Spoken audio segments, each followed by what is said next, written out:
audiencia que nos acompaña a través de nuestras redes digitales, en Facebook y en Twitter, terros.es.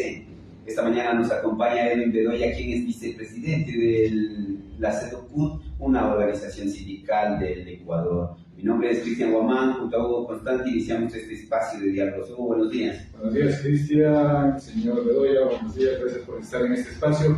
Saludos en la parte técnica a Carlos Ramírez. Bueno, señor Bedoya, en primer lugar, ayer conmemoraron la creación también del Instituto Ecuatoriano de Seguridad Social, que se mantiene en crisis. ¿Ustedes cuál es el planteamiento que realizan frente a la situación de la seguridad social en el Ecuador? Bueno, buenos días, primeramente, muchas gracias Hugo, Cristian, por esta entrevista. Un saludo a quienes nos siguen por este medio. Bueno, realmente la preocupación de todos los ecuatorianos es de esta crisis general, y en este tema del seguro social no es una crisis que viene de recién, es una crisis que se viene acumulando, dado de que el seguro social siempre ha servido como caja chica de los gobiernos, pero además de ser caja chica de los gobiernos viene el otro adicional, que se convierte en botín político de los gobiernos de turno para negociar algunas leyes que envían a la asamblea, algunos favores políticos que tienen que pagar. Eso se lo ha descubierto ya en estos últimos años, y gracias al expresidente del directorio, el señor Ledesma, quien fue prácticamente despedido después de estar en su gestión apenas 3 meses.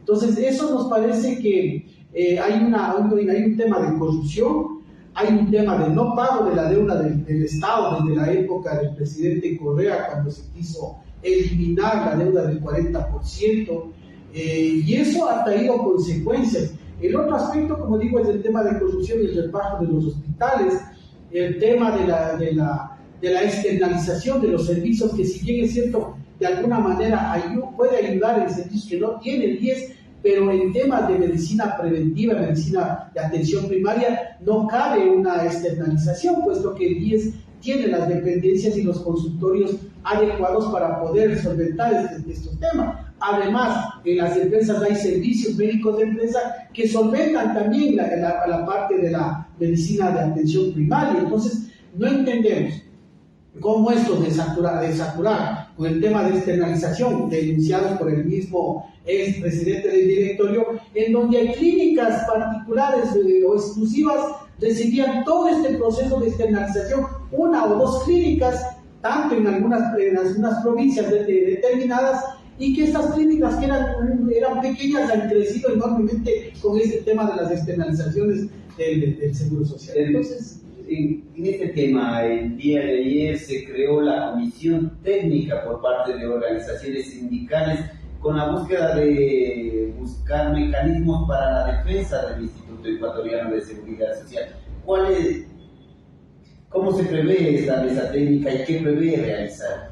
A ver, lo que nosotros pretendemos con la mesa técnica es no nuevamente dar un diagnóstico, porque el diagnóstico ya está hecho. Es lo que se quiere ya de una vez hacer, que es lo que se pretende hacer. Y con lo que se pretende con los compañeros que nos están acompañando y que les hemos pedido, son conocedores del tema y han hablado mucho del tema del seguro social, y es hora ya de buscarle una alternativa al tema del seguro social. No podemos esperar que el seguro social esté en quiebra o le dejen en la quiebra como se está haciendo ahora. Mire, ahora se está pagando $1 millón para elevar la imagen del seguro social. Y a mí me recuerda esto lo que hizo el señor Richard Espinosa, me parece que fue cuando hizo un adorno en los servicios del IES y cobraron 2 millones igual por el tema de la imagen. Frente al tema de la falta de medicamentos, frente al tema de la falta de atención, frente al tema de los call centers, o sea, privilegian un tema de imagen, y lo otro que es adicional, nuevamente el botín político que hablaba, se están empezando a reducir los perfiles que deben tener los directores de los hospitales para pagar favores del gobierno o a grupos o élites económicas que están interesados en el negocio de la medicina, en este caso del IES. Entonces, esto sí nos preocupa, porque supuestamente, nosotros ventajosamente lo vaticinamos, de manera ilegal se ingresaron vocales que no representan a los trabajadores de manera ilegítima, y a la fuerza lo pusieron y ahí están las consecuencias. Tenemos un IES que no ha arrancado, que no ha mejorado en nada, y más bien siguen los negociados. ¿Quién integra esta mesa técnica? Bueno, nosotros tenemos varios profesionales, está el doctor Aguilar, está el doctor Terán, está el compañero que va a ser candidato también para la vocalía, no recuerdo en ese momento el nombre, pero el compañero Ramiro Bertal, y varios otros compañeros que estamos esperando que atiendan nuestro pedido, que es el doctor Pedro Barreiro, un excelente médico que habla del tema del seguro social y es parte de la Federación Médica. Entonces nosotros estamos integrando esta mesa con el objetivo de primero dar ya cuáles son las soluciones frente a varios temas que ya lo habíamos topado, que es el tema de la gobernanza, de la institucionalidad del IES, la sostenibilidad institucional, el tema de la atención de la salud a los afiliados, el tema de la transparencia y de los mecanismos de combate a la corrupción, que son 5 temas que nosotros hemos visto que son de interés de toda la ciudadanía. Está incluido el tema de la atención a los compañeros que tienen enfermedades catastróficas. Entonces, estos 5 ejes que nosotros estamos proponiendo para la discusión de las alternativas, lo vamos a trabajar con la mesa y ahí saldrán algunos resultados, esperemos de manera pronta, porque como digo, todos ellos ya han estudiado el tema del IES y aspiramos que los... Pero ¿hay algún representante del gobierno o del Instituto Ecuatoriano de Seguridad Social en esa mesa? No, ningún representante.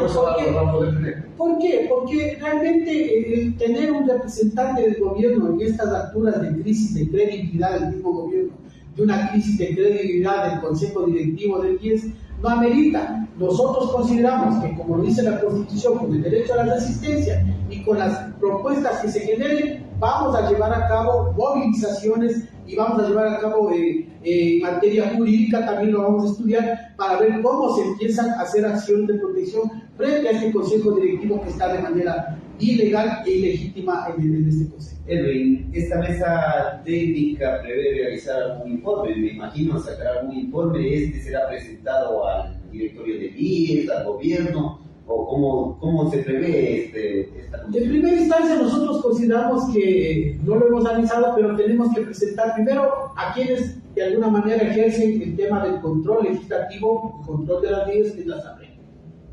A la Asamblea primeramente para poder encontrar una solución que la Asamblea, con la fuerza legítima política que tiene, empezar a parar toda esta crisis, con todo este atraco que se está sucediendo ya en el IES.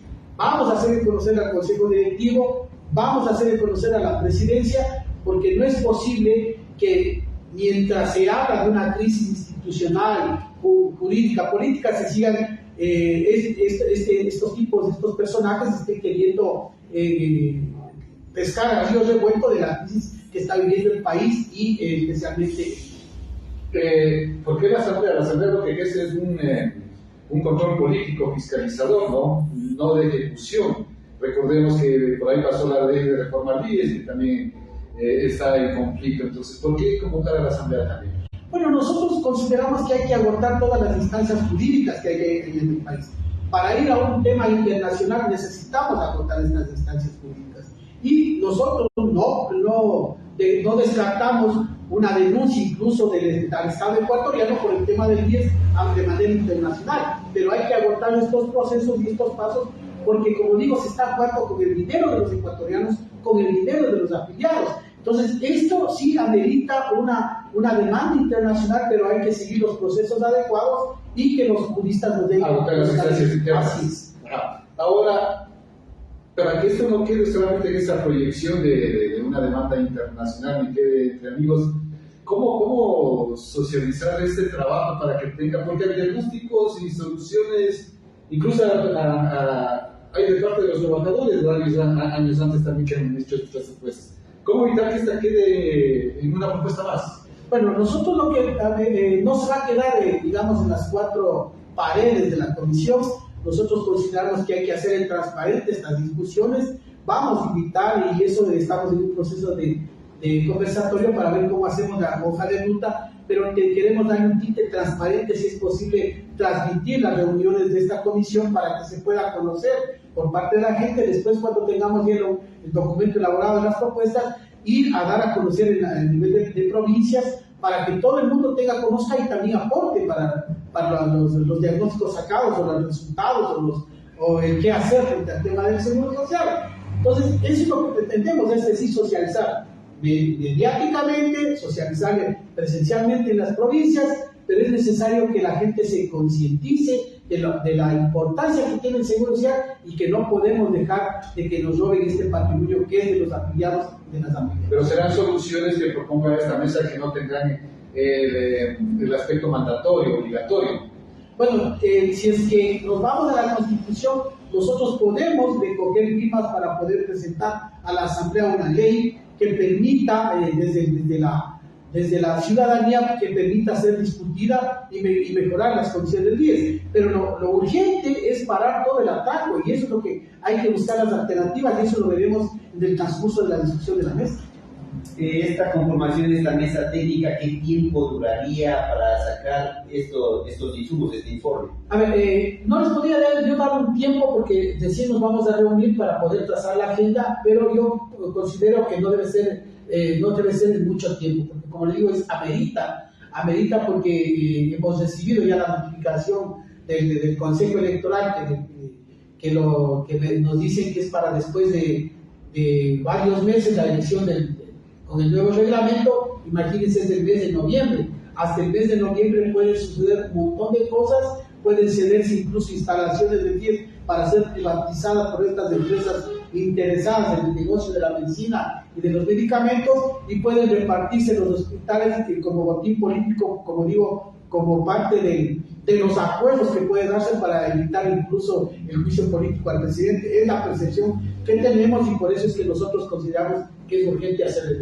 Entonces, esta conformación de esta mesa técnica va paralela a las acciones de movilización por parte de las organizaciones sindicales. Así es, nosotros consideramos que las acciones de movilización ponen fuerza a la actuación y le dan legitimidad a la actuación de esta comisión, pero adicional, como digo, estamos preparando acciones jurídicas para evitar cualquier tipo de atraco que se está ya realmente realizando en el seguro. ¿Y cómo está prevista la movilización de esta tarde por parte de las organizaciones sindicales y organizaciones sociales? Bueno, hoy la movilización tiene dos temas importantes: el tema político de la crisis que vive el país, donde no hemos visto que el presidente no ha dado ninguna respuesta hasta el día de ayer. Hemos visto incluso en los temas de inseguridad que están creciendo aquí en la ciudad capital y en otras ciudades donde no se daban estos sitios, y en ciudades donde estaban ya los temas de inseguridad se han incrementado. Hay un mapeo o una reserva ya de los territorios que están ocupados ya por la delincuencia y por las mafias, adicional involucrados en los organismos institucionales de control, la Fiscalía, la Policía, las Fuerzas Armadas, el Poder Judicial y el Ejecutivo, que están con este tipo de denuncias. Entonces, no hay una salida, y por eso nosotros hemos estado exigiendo la renuncia del presidente, porque no da ninguna salida a esta crisis que vive el país. ¿Esta movilización tiene prevista dirigirse hacia la Asamblea Nacional o ya acostumbrada Plaza de San Francisco? A ver, nosotros hemos previsto hoy día, tenemos una reunión ya a las 11 de la mañana para ver el trayecto de la movilización, puesto que al principio estaba determinada la Asamblea Nacional, pero hay algunos problemas que tenemos que ver qué sucede en la Asamblea Nacional, si nos van a recibir, no nos van a recibir, y tenemos también que ver si es que nos reciben también en la Asamblea. Entonces, todos esos temas vamos a hablarlo, y hoy en la tarde, a mediodía ya sabemos. Varios pedidos hacia la Asamblea Nacional: Código de Trabajo, Ley de Apoyo Humanitario. ¿Qué nomás tiene? A ver, el Código de Trabajo ya está discutiéndose en la Asamblea. Se hizo una prórroga de 100 días, entonces que ya se había terminado el proceso de la primera fase, digamos, de la discusión del código. No tuvo frutos porque solo avanzaron 70 artículos, y por eso es que habíamos pedido a la Asamblea a la presidencia de la Asamblea que se prorrogue. Dieron 100 días más y hoy están en un proceso de artículo por artículo discutiendo. Hemos pedido también ya la presencia de los trabajadores en esta discusión, pero por el tema también de la crisis de la Asamblea no se ha podido seguir este tema de discusión del Código de Trabajo, así que están pasando los días y hemos estado pidiendo a la presidenta, que ya hablamos con la presidenta de la Comisión de los Trabajadores, para que nos permitan estar en la discusión y dar nuestros aportes o dar también nuestras opiniones sobre las propuestas que hemos realizado. Señor Bedoya, me llama la atención de que en definitiva todavía no tengan algo concreto sobre a dónde movilizarlo. Los objetivos están claros, hacia dónde movilizarse. Y si no hay un panorama claro de dónde movilizarse, ¿por qué convocan a esta movilización? ¿No es que están intentando calentar las calles con anticipación? A ver, yo creo que no es un tema de calentamiento de calles, sino es cómo se presenta la crisis a nivel nacional y a nivel local. Es decir, lo que pasa hoy día no es lo mismo lo que va a pasar mañana o ha pasado ayer. La crisis se está agudizando y nosotros vemos que no hay respuesta. Nos han dicho que esperemos un tiempo. Muy bien, hemos esperado ya más de cuántos meses desde que hablamos con el presidente de la República y hemos insistido en los diálogos. Los diálogos no han dado resultados, diálogos incluso con la misma CONAIE se cerraron. Es decir, no hay resultados. Y hemos visto que cada día cambia. Hay una crisis nueva, la construcción incierta en el Ejecutivo que está discutiendo en la Asamblea. Entonces, todo este tipo de aspectos se suman para que en principio, cuando que estaba decidido para ir a la movilización a la Asamblea, para ir a exigir también el que se aceleren los temas del juicio político y ver qué queda y que no se convierta en un proceso de negociación el tema del juicio político, sino que sean certeros y que caiga el que tenga que caer. Si aquí se dice que el juicio político tiende a fracasar porque no hubo un informe completo, que se complete. Nosotros no le vemos problemas ni el pueblo ecuatoriano no puede entender que si es que los problemas de la Constitución que vienen de aceptar, que se lo comente, que se lo involucre. No puede dejarse de lado todos cabos sueltos para que después en un futuro nuevamente vuelva el tema de la corrupción. Entonces consideramos que hay una responsabilidad de la Asamblea con el pueblo ecuatoriano y por eso nosotros hemos dicho, veamos si es que es factible irnos a la Asamblea o de irnos de una vez a, como usted dice, a Santo Domingo, para que sería la culminación de la movilización. Ahora, en este sentido, ¿cuál es la posición frente a esta coyuntura política que vive el país con el anunciado, no concretado juicio político al presidente de la República? ¿Cuál es la opción para ustedes como organismos sindicales? La muerte cruzada por parte del Ejecutivo, la renuncia del presidente, el juicio político, que asuma Borrero y complete el mandato. ¿Cuál es el escenario mejor? Pero nosotros hemos exigido la renuncia del presidente. Muchos nos han dicho, sí, pero va a entrar el presidente Borrero. Claro, entra como sucedió de la sucesión legalmente que está en la Constitución del vicepresidente. El vicepresidente tendrá que tomar los correctivos necesarios y si no toma los correctivos necesarios, seguiremos nosotros empujando la salida de todos los que no quieren arreglar el tema de la crisis que vive el país. Lamentablemente no tenemos y no queremos entrar en un proceso como lo que está sucediendo en el Perú, como lo que ha sucedido en otros países, donde ha generado la masacre de los pueblos, porque ni siquiera los corruptos están involucrados en este tema. Los corruptos están viendo desde lejos lo que sucede y siguen lucrando y medrando de esta crisis. Nosotros no podemos entregar nuestra sangre, no podemos permitir que el pueblo ecuatoriano nuevamente vaya a ensangrentarse y por eso estamos exigiendo que se vaya el presidente, que asuma el vicepresidente y si no cumple tendremos también que... Pero es una salida marcada en la Constitución, no a través de las famosas paralizaciones, de esos intentos golpistas que hay atrás de esa serie de acciones de vandalismo, como sucedieron anteriormente. Desgraciadamente la historia ha visto que el pueblo ecuatoriano ha puesto los muertos y otros son los que han subido, y por eso nosotros no queremos caer en esto. Nosotros exigimos, vamos a exigirlo con fuerza, vamos a hacer movilizaciones paulatinas. Si esto se llama calentamiento de calles, yo creo que eso es una respuesta a la crisis que está viviendo el país. Fíjese usted, el día de ayer se logró liberar a la pareja que fueron secuestrados, pero lo que uno tiene que llamarle la atención es quiénes fueron cogidos, es decir, un niño involucrado en eso. Una reflexión ahí, señor Bedoya. Lograron rescatar, lograron liberar a la pareja de secuestrados, pero se nos escapó María de los Ángeles Norte, ¿no? La que estaba en la embajada de Argentina. O sea, fíjese usted cómo, a mal pensar, uno dice ponen cortinas de humo para que pase lo otro. Ahorita la crisis está poniendo una cortina de humo. Nosotros decimos, en vez de que el presidente rectifique, el presidente lo que está haciendo es echar gasolina al fuego. ¿A qué me refiero? Se está empezando la privatización, sin oído ya está el tema de venta. No hablamos nada del tema de privatización y esto va a afectar a los costos de los valores de la energía, porque nadie va a comprar pan para vender pan. Entonces a mí me parece que hay ahí un tema también. Mientras está sucediendo, parece que al presidente no le importa, siguen los procesos de privatización y lo que pone más gasolina al fuego, enciende más el tema de la conflictividad social. Se está pretendiendo el tema de las privatizaciones de las empresas eléctricas. Entonces, ya está en el proceso ciertos aspectos que ya estaba enfocado el presidente en el Ejecutivo, y lo que vemos es que no hay esta solución. Por eso nosotros decimos, el presidente tiene que irse porque parece que no le interesa solucionar el tema de la crisis, incluso de su crisis personal que tiene involucradas a sus familias. En este sentido, Edwin, se tiene previsto dentro de la Asamblea, según legisladores, presentarse la solicitud de juicio político para el jueves o el viernes. Una vez que esta solicitud sea presentada y derivada a la Corte Constitucional, ustedes, las acciones previstas también se irán en la Corte como forma de presión para que exista la admisibilidad al proceso. A ver, nosotros primero hemos llamado a la Corte Constitucional.